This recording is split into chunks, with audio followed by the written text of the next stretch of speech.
Los veraneantes, por Shirley Jackson. La casa de campo de los Allison, a 7 millas de distancia del pueblo más cercano, se erguía airosamente sobre una colina.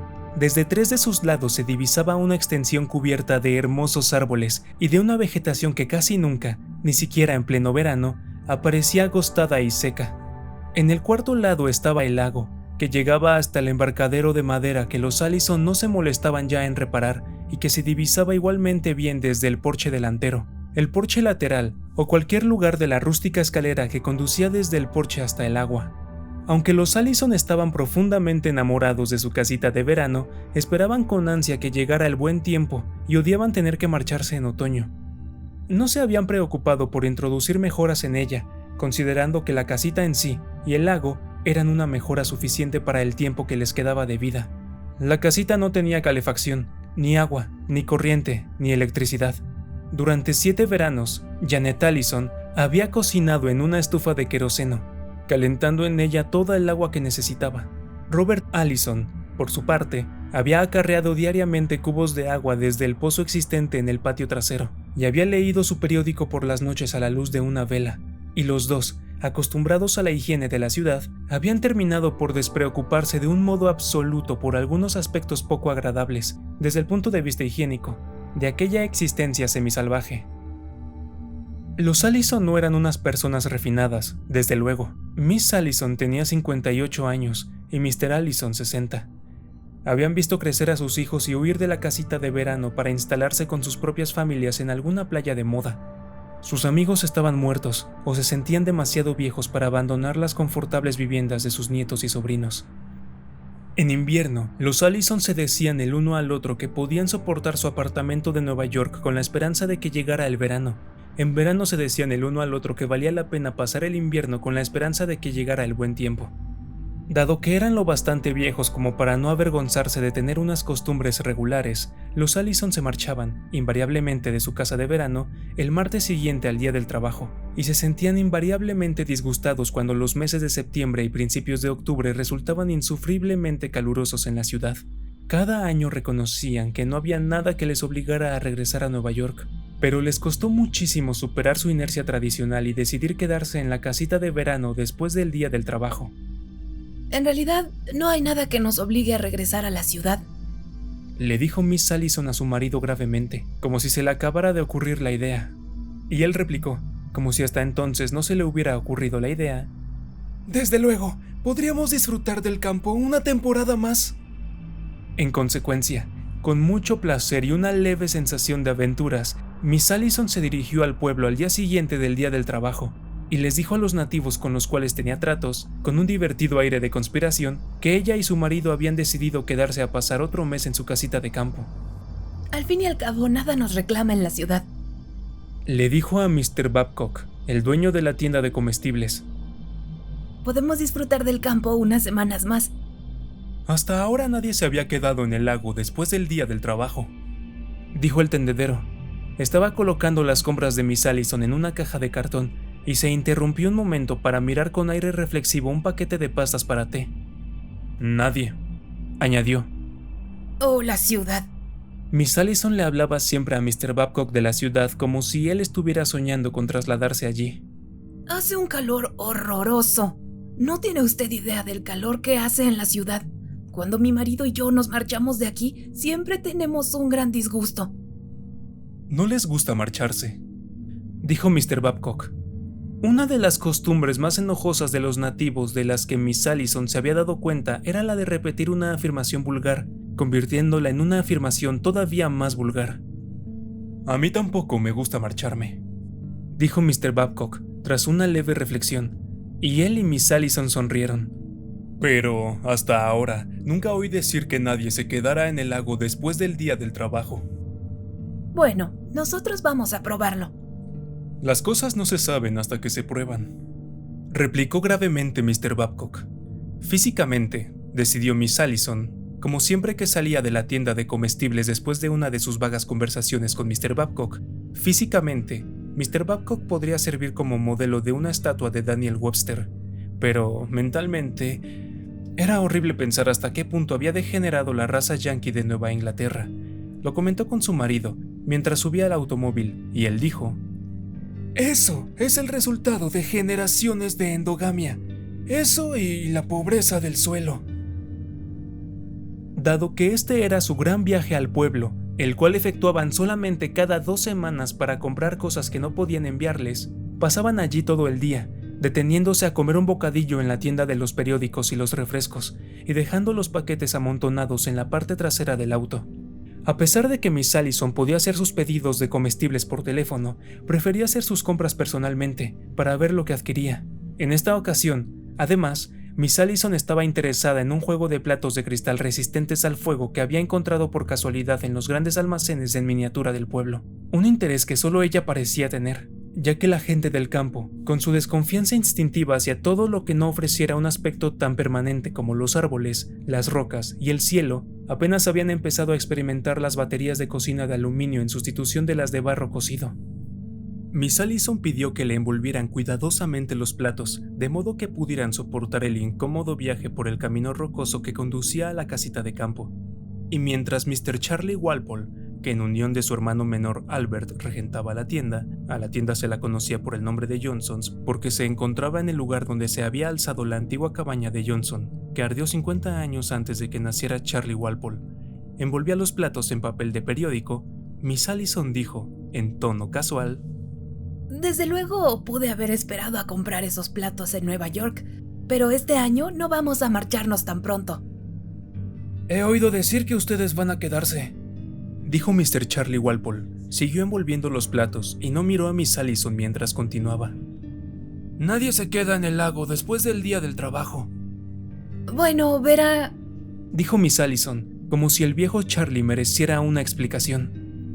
todos los años hemos regresado apresuradamente a Nueva York como si nos estuvieran esperando allí, pero ahora nos hemos dado cuenta de que no teníamos necesidad de apresurarnos. Ya sabe usted lo que es la ciudad en otoño. Y sonrió a Mr. Charlie Walpole, con cierto aire de complicidad. Pausadamente, el tendedero continuó envolviendo los platos. Lo hacía con una calma exasperante, y Miss Allison se esforzó por no revelar su impaciencia. Me alegro que hayamos decidido quedarnos más tiempo. Tengo la sensación de que pertenecemos a este lugar.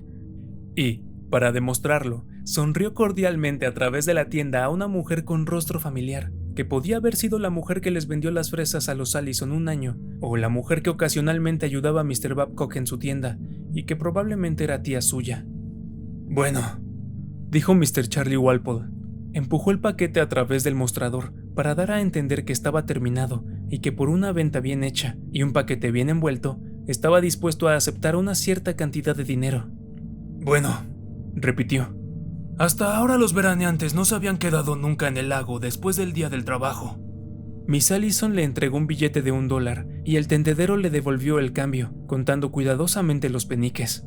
No se habían quedado nunca después del día del trabajo, repitió, dirigiendo una inclinación de cabeza a Miss Allison y cruzando lentamente la tienda para atender a las 2 mujeres que estaban examinando los vestidos de algodón. Antes de cruzar la puerta, Miss Allison oyó que una de las mujeres decía: ¿Por qué está marcado este vestido a $1.39 y este otro a solo 98 centavos? Son unas excelentes personas, le dijo Miss Allison a su marido cuando se reunió con él en la puerta de la tienda. Tan sólidas, tan razonables y tan honradas. Resulta muy agradable saber que aún hay pueblos como este.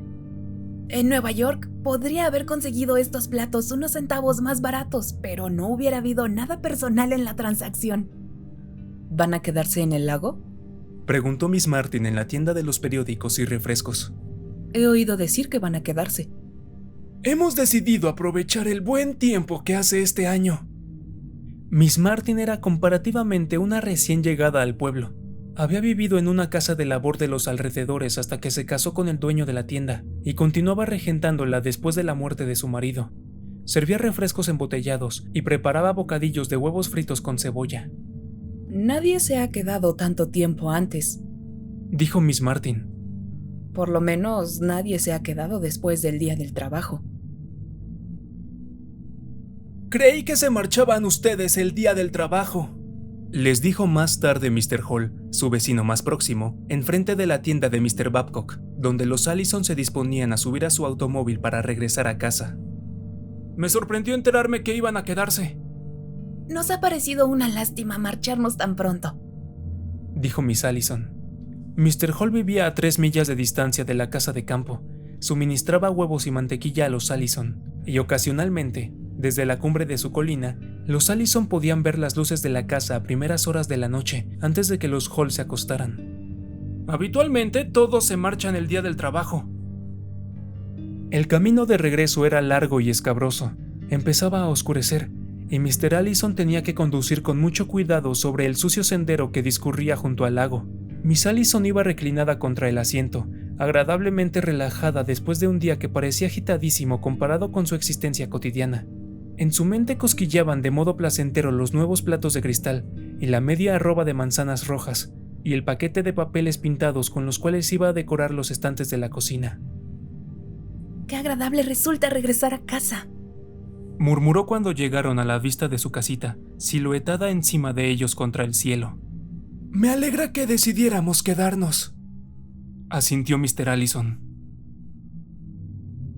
Miss Allison pasó la mañana siguiente colocando los papeles pintados en los estantes de la cocina. Decidió utilizar algunas de las manzanas rojas para confeccionar un pastel para la cena, y mientras el pastel estaba en el horno y Mr. Allison iba en busca del correo, se sentó en el pequeño trozo de césped que se extendía a uno de los lados de la casita y contempló las cambiantes luces sobre el lago, alternativamente gris y azul mientras las nubes avanzaban rápidamente a través del sol. Mr. Allison regresó algo enojado. Siempre le fastidiaba andar una milla hasta la estafeta de correos de la carretera general y volver con las manos vacías, a pesar de que suponía que el paseo era beneficioso para su salud. Aquella mañana no había nada más que una circular de unos grandes almacenes de Nueva York y su periódico neoyorquino, el cual llegaba erráticamente por correo de 1 a 4 días más tarde de lo debido, de modo que algunos días los Allison recibían 3 periódicos y frecuentemente ninguno. Miss Allison, aunque compartía con su marido la decepción de no recibir la carta que tanto esperaban, no tardó en consolarse con la circular de los grandes almacenes, y decidió mentalmente dejarse caer en ellos cuando finalmente regresaran a Nueva York, y comprobar la oferta de las mantas de lana. En los tiempos actuales, resultaba difícil encontrar buenas mantas a un precio razonable. Pensó que tenía que guardar la circular para que no se le olvidara, pero al final renunció a entrar en la casa para dejarla en un lugar seguro, y se dejó caer en la hierba al lado de su mecedora, con los ojos semicerrados. Parece que vamos a tener lluvia, dijo Mr. Allison, contemplando el cielo. Será buena para las cosechas, dijo Miss Allison lacónicamente, y los dos se echaron a reír. El hombre del queroseno se presentó a la mañana siguiente mientras Mr. Allison había ido en busca del correo. Su provisión de petróleo empezaba a escasear, y Miss Allison acogió al hombre calurosamente. Vendía hielo y queroseno, y durante el verano recogía la basura de los veraneantes. Un basurero solo era necesario para los descuidados habitantes de la ciudad. La gente del campo no tenía basura. Me alegro mucho de verle. Nos estábamos quedando sin queroseno. El hombre del petróleo, de cuyo nombre no había podido enterarse nunca Miss Allison, utilizaba una manguera de goma para llenar el bidón de 100 litros de los Allison. Pero hoy, en vez de dirigirse a la parte trasera de su camioneta y desenroscar la manguera, el hombre miró con aire de apuro a Miss Allison, sin parar el motor de la camioneta. Creí que ustedes iban a marcharse. Vamos a quedarnos otro mes. Hace un tiempo tan agradable que nos ha parecido... Eso es lo que me han dicho, dijo el hombre. No puedo darles queroseno. ¿Qué quiere decir? Miss Allison enarcó las cejas. ¿Nos ha servido usted de un modo regular? Después del día del trabajo apenas me queda petróleo. Miss Allison se recordó a sí misma, como hacía frecuentemente cuando estaba en desacuerdo con alguno de sus vecinos, que los modales ciudadanos no daban buen resultado con la gente del campo. No podía tratarse a un empleado del campo como a un obrero de la ciudad, y Miss Allison sonrió amablemente mientras decía: Pero seguramente podrá proporcionarnos un poco más de queroseno, al menos mientras estamos aquí, ¿verdad? Verá, dijo el hombre. Repiqueteó exasperadamente con su dedo contra el volante del vehículo mientras hablaba. Verá, repitió lentamente. Yo encargo el queroseno. Tienen que traérmelo desde 50 o 55 millas de distancia. Hago el pedido en junio, calculando lo que necesitaré para todo el verano. Luego hago otro pedido, en noviembre. de modo que apenas me queda queroseno para mí. Como si aquello dejara zanjada la cuestión, dejó de repiquetear y apretó sus manos sobre el volante, disponiéndose a marcharse. ¿Pero no puede usted servirnos un poco?, insistió Miss Allison. ¿No hay alguien más que pueda hacerlo? No creo que puedan conseguir queroseno en ninguna parte, dijo el hombre con aire meditativo. Yo no puedo darles ni una gota. Antes de que Miss Allison pudiera hablar, la camioneta empezó a moverse. Luego se detuvo un momento y el conductor miró a Miss Allison a través de la ventanilla del vehículo. ¿Hielo?, inquirió. ¿Puedo dejarle un poco de hielo? Miss Allison sacudió la cabeza. No necesitaba hielo, y estaba furiosa. Dio unos cuantos pasos al lado de la camioneta gritando: ¿Tratará usted de conseguirnos algo de queroseno la próxima semana? No lo creo. Después del día del trabajo es muy difícil. La camioneta se alejó, y Miss Allison, tratando de consolarse con la idea de que podría obtener algo de queroseno de Mr. Babcock, o, en el peor de los casos, de los Hall, la contempló con aire enojado. Espera que llegue el próximo verano, murmuró. Ya vendrás por aquí el próximo verano. No había ninguna carta, solo el periódico, que en los últimos días parecía llegar con rara puntualidad, y Mr. Allison estaba francamente contrariado cuando regresó. Cuando Miss Allison le contó lo del queroseno, Mr. Allison no se mostró especialmente impresionado. Probablemente lo guardan para subirle el precio durante el invierno, comentó. ¿Qué les habrá sucedido a Annie y a Jerry? Annie y Jerry eran su hija y su hijo, ambos casados, él en Chicago, ella en el lejano oeste. Sus acostumbradas cartas semanales se estaban retrasando. Se estaban retrasando tanto, en realidad, que Mr. Allison tenía motivos para sentirse enojado. Saben perfectamente la ansiedad con que esperamos sus cartas. Los hijos, todos son iguales, egoístas, desatentos. No te lo tomes así, querido, dijo Miss Allison en tono conciliador. El enojo hacia Annie y Jerry no suavizaría sus sentimientos hacia el hombre del queroseno. Al cabo de unos instantes añadió: voy a llamar a Mr. Babcock y a encargarle que nos envíe un poco de queroseno. Al menos una tarjeta postal, murmuró Mr. Allison.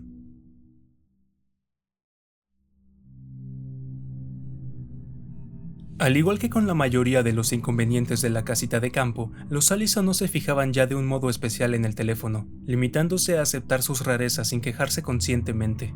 Era un teléfono de pared, de un modelo que todavía puede verse en algunas zonas apartadas. Para establecer la comunicación con el encargado de la centralita, Miss Allison tenía que hacer girar la pequeña manivela situada a la derecha del aparato. Habitualmente, eran necesarias 2 o 3 tentativas para que el encargado de la centralita respondiera, y Miss Allison, cuando se veía obligada a hacer una llamada, se acercaba al teléfono con resignación y una especie de desesperada paciencia, de modo que aquella mañana hizo girar la manivela 3 veces antes de que el encargado de la centralita respondiera, y luego tuvo que esperar a que Mr. Babcock descolgara el receptor en un rincón de la tienda, detrás del mostrador de la carne. ¿Diga? Inquirió la voz de Mr. Babcock con una inflexión que parecía indicar las sospechas que le inspiraba a alguien que trataba de comunicarse con él por medio de aquel diabólico aparato. ¿Mr. Babcock? Aquí Miss Allison. He pensado que podía hacerle mi pedido con un día de anticipación porque quería estar segura y obtener algo de... ¿Cómo dice? Miss Allison levantó un poco la voz. Vio que Mr. Allison, desde el césped, se volvía en su mecedora y la miraba con una expresión de comprensiva simpatía. Decía Mr. Babcock que he pensado que podía anticiparle mi pedido a fin de que me enviara usted... ¿Miss Allison? Dijo Mr. Babcock. Tendrá que pasarlo a recogerlo usted misma. ¿A recogerlo yo misma?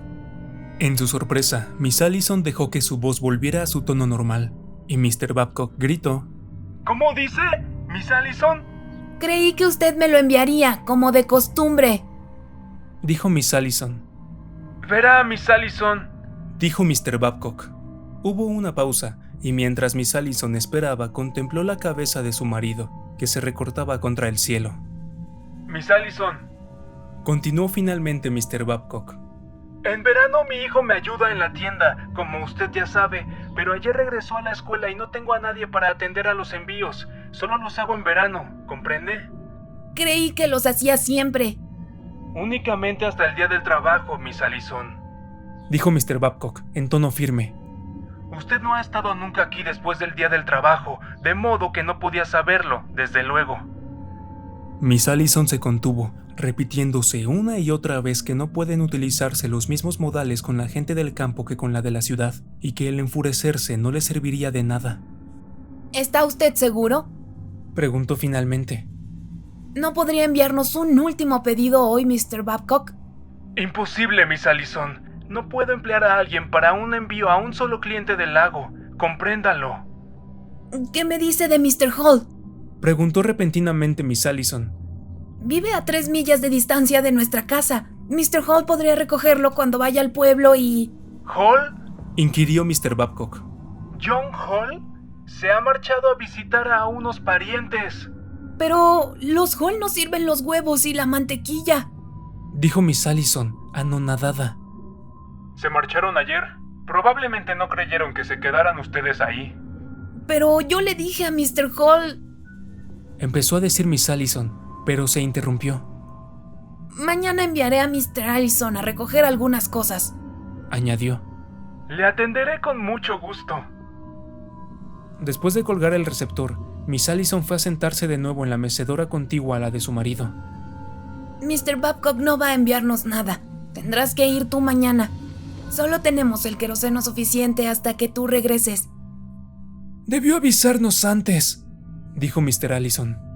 No era posible permanecer preocupados durante el resto del día.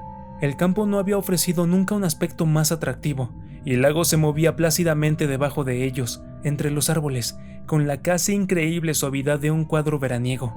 Miss Allison suspiró profundamente, en el placer de poseer para ellos aquella vista del lago, con las lejanas y verdes colinas más allá, y el susurro amable de la brisa a través de los árboles. El tiempo continuó siendo bueno a la mañana siguiente. Mr. Allison, con una lista encabezada por la palabra queroseno, se encaminó hacia el garaje, mientras Miss Allison empezaba a preparar otro de sus pasteles. Estaba mondando las manzanas cuando Mr. Allison se presentó inesperadamente en la cocina. «¡El condenado auto no quiere ponerse en marcha!», anunció, con el tono preocupado de un hombre que depende de su automóvil tanto como de su brazo derecho. ¿Qué le pasa?, preguntó Miss Allison, con el cuchillo en una mano y una manzana en la otra. El jueves funcionaba perfectamente. Bueno, dijo Mr. Allison entre dientes. Eso era el jueves, pero hoy estamos a viernes y no funciona. ¿No puedes arreglarlo?, inquirió Miss Allison. No puedo arreglarlo. Tendré que avisar a alguien, supongo. ¿A quién? Al hombre de la estación de servicio. Mr. Allison se encaminó hacia el teléfono. Cuando se estropeó el verano pasado, lo arregló él. Con cierta aprensión, Miss Allison continuó mondando las manzanas, sin pensar en lo que estaba haciendo. Mr. Allison, por su parte, hizo girar la manivela del teléfono. Esperó, dio el número al encargado de la centralita. Volvió a esperar, dio el número de nuevo y finalmente soltó el receptor. «No contesta», anunció, regresando a la cocina. Probablemente ha salido un momento, dijo nerviosamente Miss Allison. Ignoraba el motivo de que se sintiera tan nerviosa, a menos que fuera por la posibilidad de que su marido perdiera los estribos. Supongo que estará allí solo, de modo que si sale un momento no quedará nadie para contestar el teléfono. Sí, eso debe ser, dijo Mr. Allison con punzante ironía. Se dejó caer en una de las sillas de la cocina, contempló a su esposa mientras mondaba las manzanas. Al cabo de un rato, Miss Allison dijo: ¿Por qué no vas a buscar el correo y luego vuelves a llamarle? Mr. Allison meditó unos instantes y luego dijo: Creo que será lo mejor.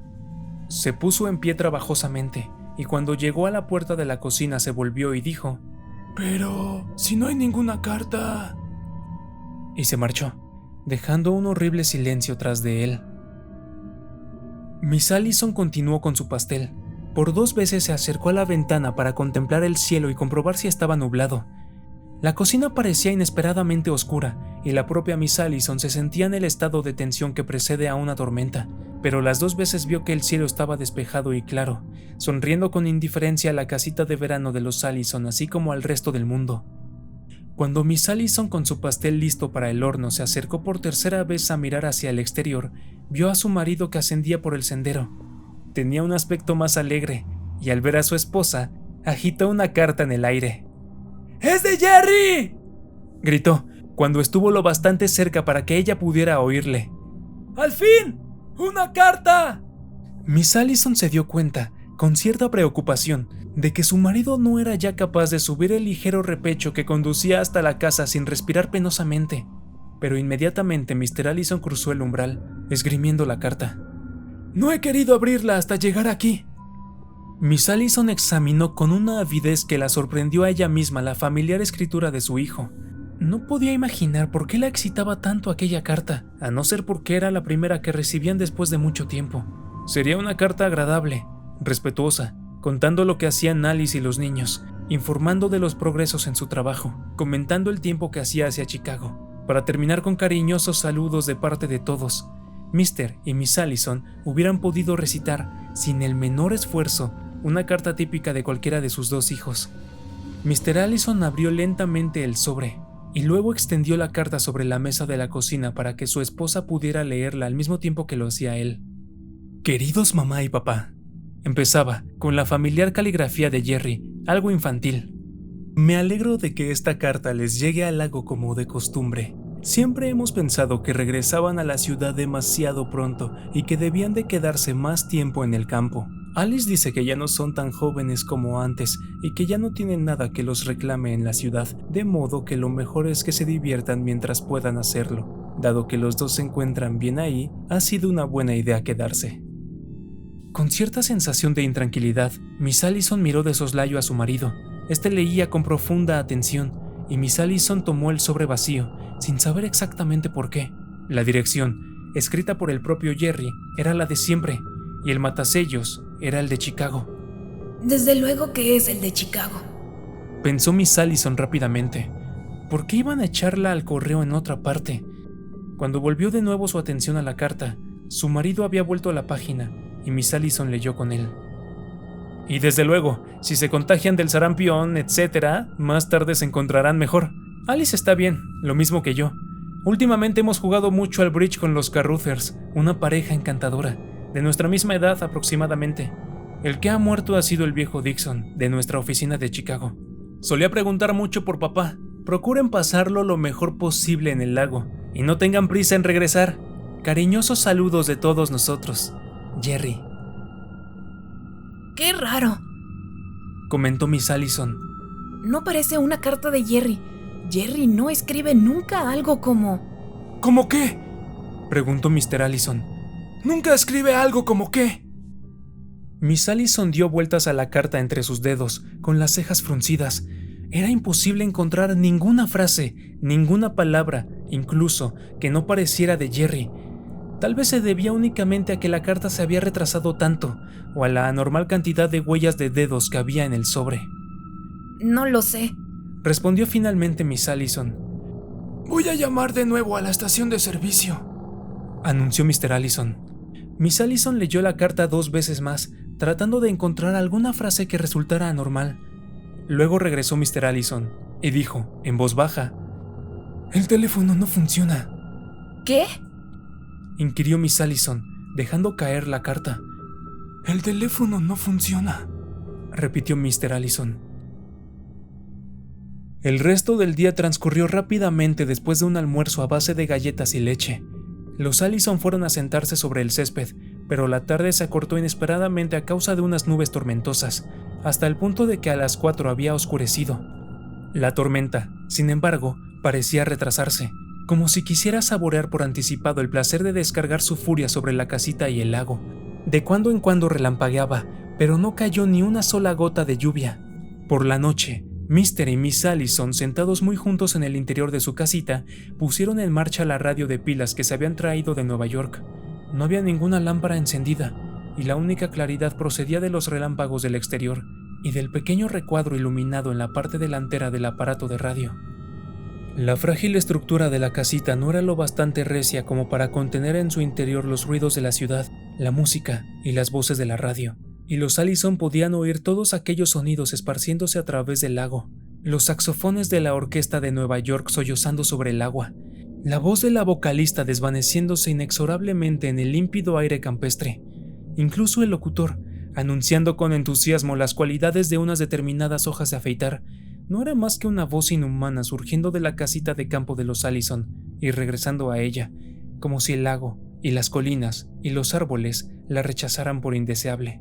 De pronto, Miss Allison se volvió hacia su marido y sonrió débilmente. Me pregunto si se supone que vamos a hacer algo. No, respondió Mr. Allison. Creo que no, solo esperar. Miss Allison suspiró y su marido añadió rápidamente: el automóvil ha sido estropeado a propósito. Incluso yo he podido darme cuenta. Miss Allison vaciló unos instantes y luego murmuró: Supongo que los hilos del teléfono han sido cortados. Eso creo, dijo Mr. Allison. Al cabo de un rato, la música de baile cesó y los Allison escucharon atentamente un boletín de noticias.